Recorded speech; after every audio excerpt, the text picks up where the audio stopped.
Kong. Have a good day. My name is Jeffrey Noresco, 39 years old, married. I have one daughter, 8 years old.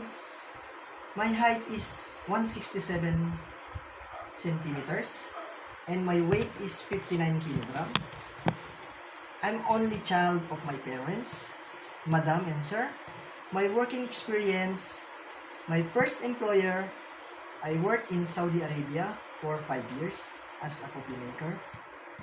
My duties and responsibilities is to make coffee like cappuccino, Mikado, American coffee, and Turkish coffee.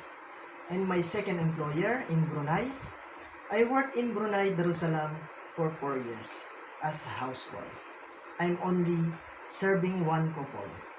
And I do gardening, car washing, ironing, cooking, washing, and cleaning. I am also willing to take care children.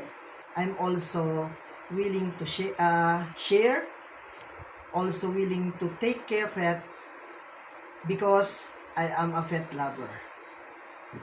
And my last employers in the Philippines for 3 years as a security guard driver.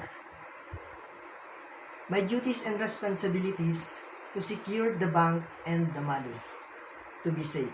That's all. Thank you and have a nice day.